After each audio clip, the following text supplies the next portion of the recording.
This is the morning brief from the Economic Times.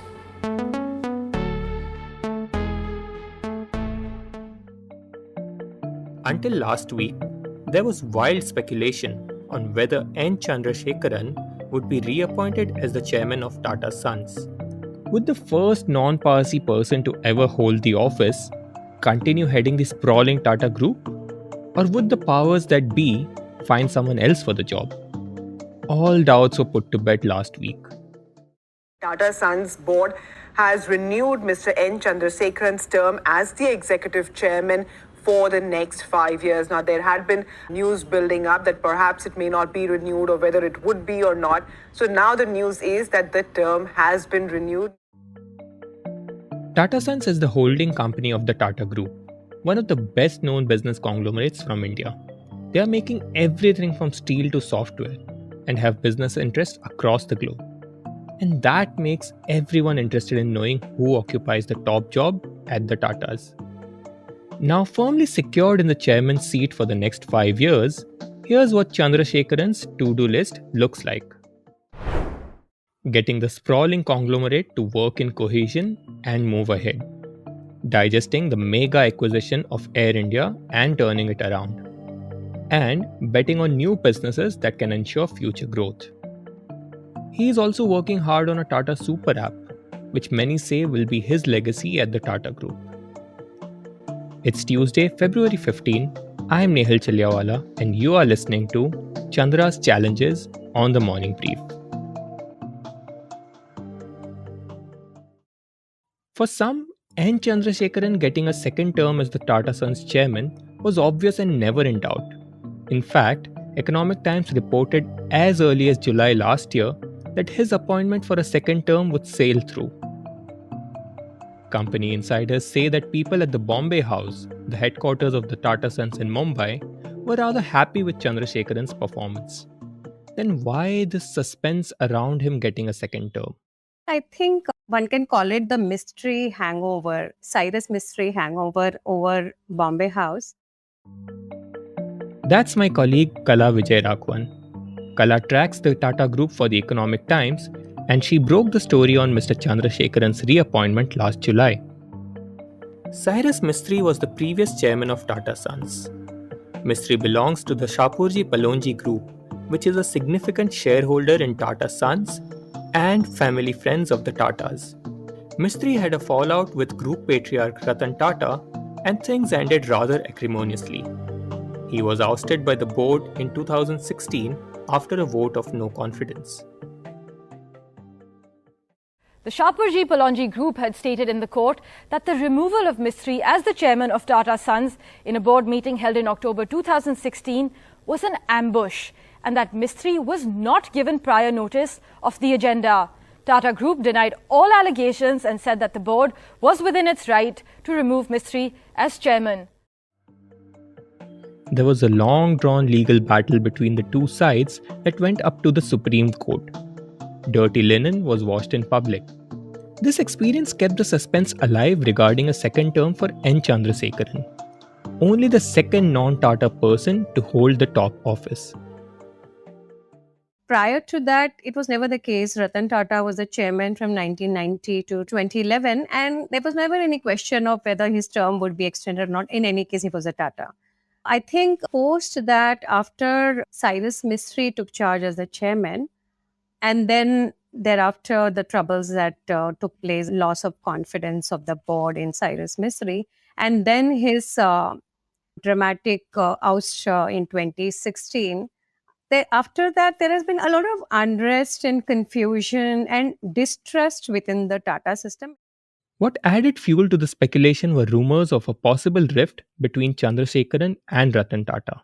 There was some gossip about some tense situations between Chandrasekaran and Ratan Tata. Sometimes I think it cannot be equated to the one between Cyrus and Ratan Tata. Being a non-family professional, I don't think that kind of equation was there between Chandrasekaran and Ratan Tata that would have caused any disharmony or strained equations.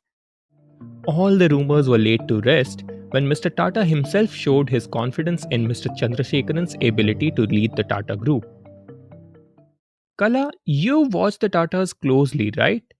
How would you rate Mr. Chandrasekaran's performance over the last 5 years?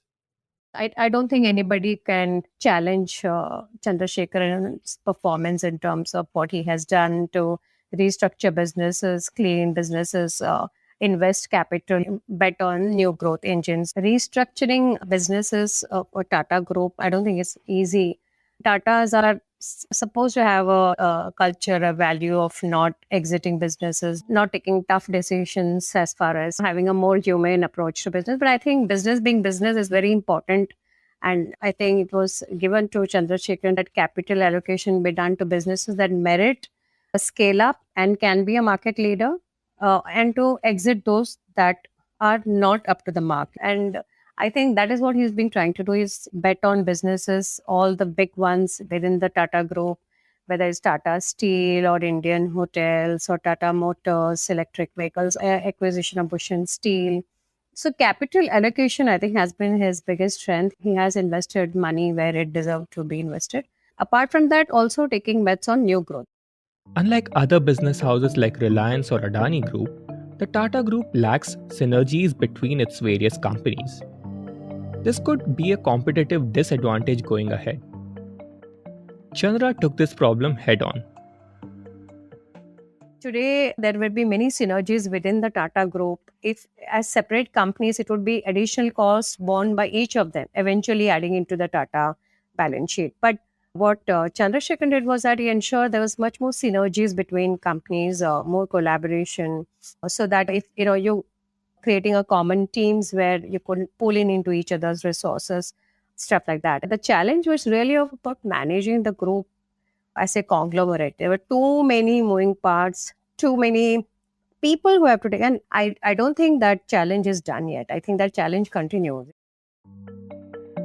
An avid marathon runner, it comes as no surprise that Chandrasekaran is playing the long-term game at the Tata Group, betting on large businesses while exiting those that were too small to be in, bringing companies together to be more efficient in the long term. This is what he has achieved at the Tata Group in the past 5 years. Before becoming the chairman at Tata Sons, Chandra was the CEO of Tata Consultancy Services, or TCS, Tata Group's most valuable company and also India's largest software exporter. His track record at TCS is what made Tatas promote him to the top job. The son of a lawyer, Chandrasekaran grew up in a village called Mohanur near Namakkal in Tamil Nadu. TCS offered him his first job in 1987, and he worked there for 30 years, rising through the ranks. The few times that I met him, I think he's very, very sharp. He comes across as very unassuming and humble in his approach, but he's very, very sharp. One of his biggest strengths is that he has been able to manage stakeholder equations. He's very good with people in that sense, and I think that's been his strength. It continues to be. And yes, initially when he came in, he was a CEO of TCS, moving into the role of a chairman of Tata Sons. So a bit of evolving has happened, I think, over the years, growing into the role of a chairman of a huge conglomerate, having so many. I'm sure he himself has learned a lot along the way. The going hasn't been easy these 5 years. The Tata Group is huge, like really big. They have steel companies in India and Europe, car companies in India and Britain, hotels, consumer goods, software, telecommunication, and the list goes on and on. And that creates its own unique problem. Tata Group having several huge companies, they also tend to have their own view, ways of thinking, their own turf, if you allow me to say that, they are turf conscious, that kind of a thing. It is not the same way it was when Ratan Tata had to deal with when he had taken charges from JRD. I think he had to deal with far more chieftains who would not let go of their fiefdom. I think it's not as bad today. Some have also been of the view that perhaps Chandrasekaran is making things too centralized and micromanaging. I think maybe initially he didn't understand the system as much. So a bit of maybe he was seen as taking more centralized kind of decisions on his own. I think people let that be, saying that maybe it was his time to learn himself and take his own decisions. It could have been that. Going forward, I find that maybe he is also understood the need to build a team and be more collaborative and take more people along. But teething problems aside, the bottom line is shareholders are happy with how Chandrasekaran has led the Tata Group. Since he took over, the combined value of Tata Group stocks has almost tripled. For comparison, Nifty 50 stocks have gained 132% in this period. That's more than 15 lakh crore rupees increase in market capitalization. 19 of the 28 listed Tata Group companies did better than the benchmark Nifty 50. Tata companies have managed the COVID-19 pandemic well. Yes, some businesses like Tata Motors are facing major supply chain issues, but the group's fundamentals remain strong. There have also been external factors that helped Chandrasekaran, like the high demand for software and automation during the pandemic. That has resulted in much more business for TCS. Or consider the present commodity upcycle. The prices of metals like steel are going through the roof. That has not only helped Tata Steel reduce its mountain of debt, but the once loss-making company is now making as much profit as TCS. But for how long? That's my colleague and the Morning Brief executive producer Arijit Barman. Yes, digitization is happening, but the cost and labor arbitrage, which has been the fundamental play of Indian software exporters, does not, in my book, have a long runway ahead. You see these smaller, nimbler companies who are into SaaS, software as a service, gaining ground, and that's where legacy companies need a rethink. Yes, Tata Steel has been a big beneficiary of this commodity cycle, which also has helped them to absorb several of these acquisitions that they've done of distressed assets in India. But it is a cycle. And what goes up also goes down. So what stops a commodity cycle from facing a downturn? What happens then?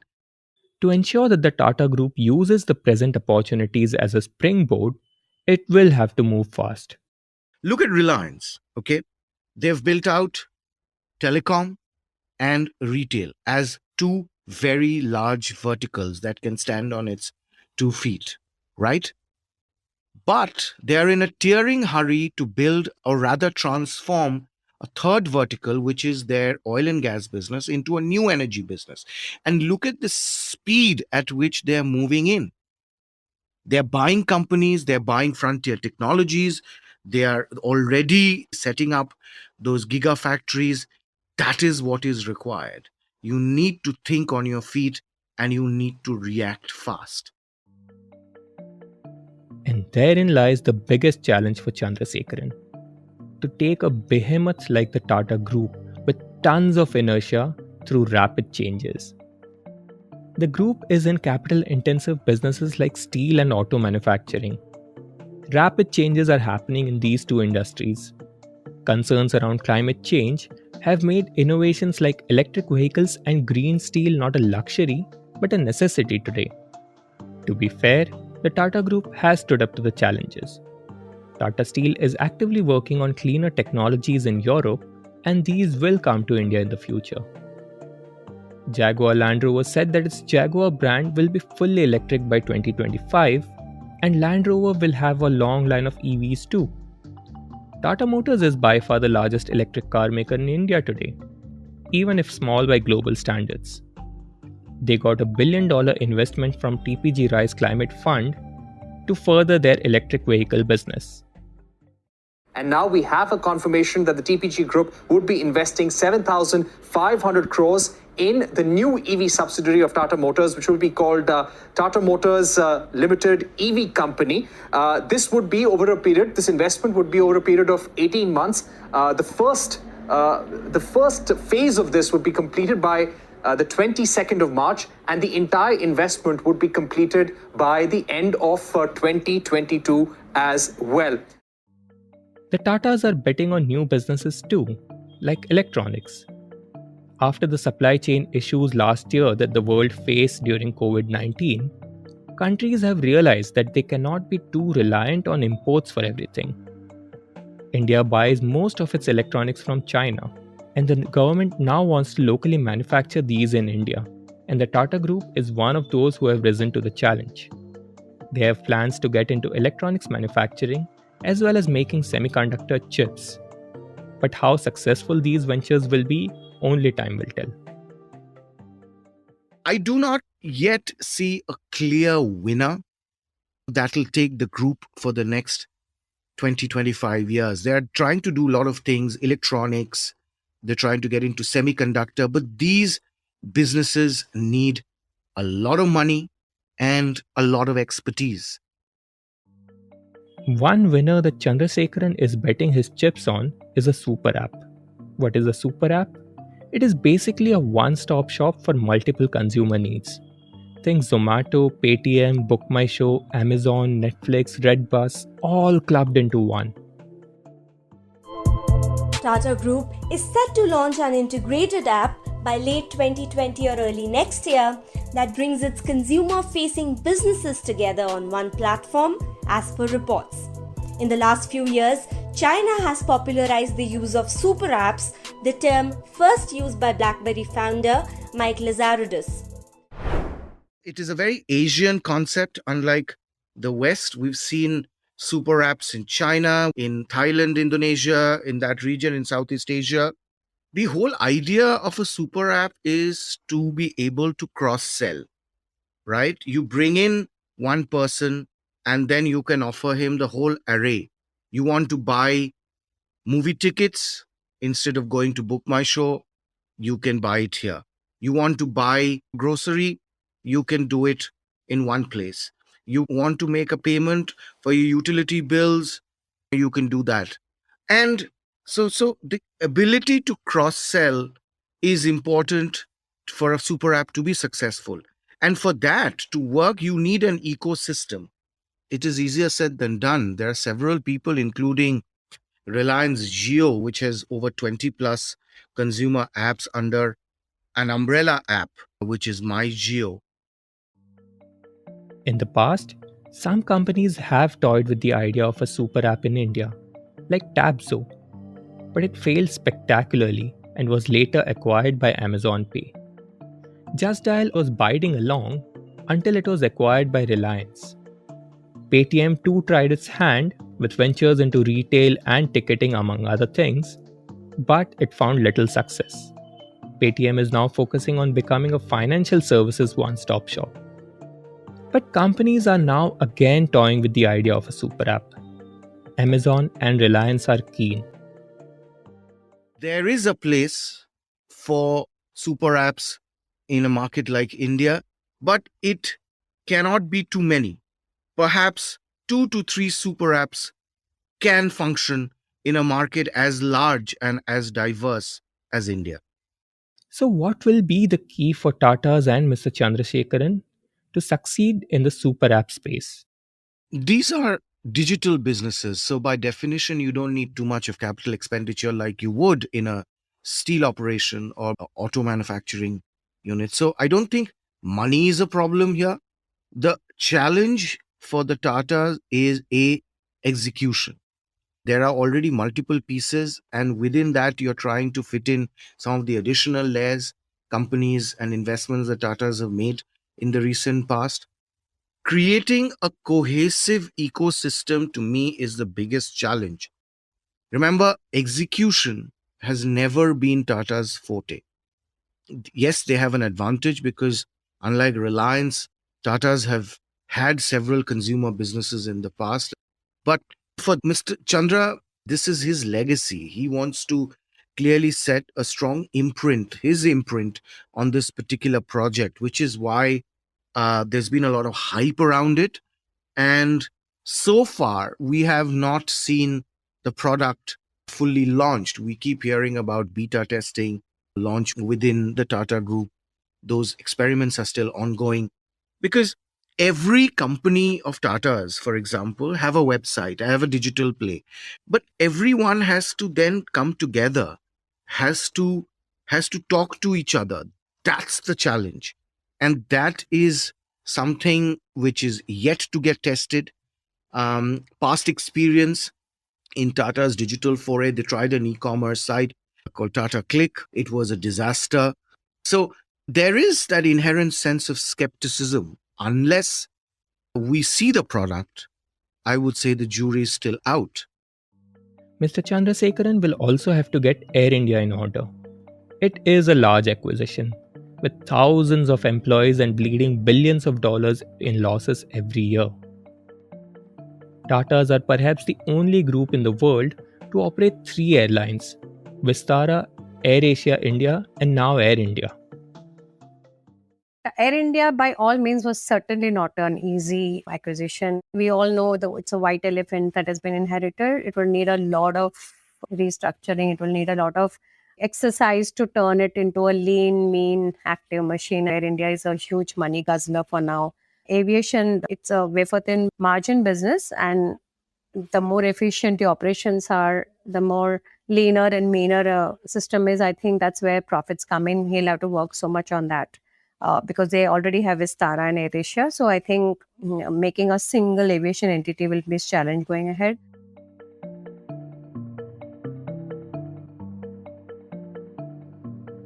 So that's where we are at. N Chandrasekaran has proved his mettle at the helm of the Tata Group. The rumours around his future at the top job and his equation with Mr. Ratan Tata have been silenced. The challenges on the business front have only begun. From putting Air India in order to having a successful super app and managing future growth businesses, the task has been cut out. It's a long race, but the marathon runner from Namakkal knows how to go the distance. That's all from us today. Thank you, Kala and Arijit. I am Nehal Chaliawala, and you have been listening to Chandra's Challenges on the Morning Brief. Producers for the episode: Diya Rekhi from Economic Times and Soundarya Jayachandran from Awaaz. Sound editor Swati Joshi from Awaaz. Executive producer Arijit Barman. If you like this episode, please share it on your social media. Write to us at themorningbrief@timesgroup.com. That's themorningbrief@timesgroup.com. We would love your feedback. The Morning Brief airs every Tuesday, Thursday, and Friday. Thank you for listening and have a good day. Credits for all clips used in this episode have been mentioned in the description.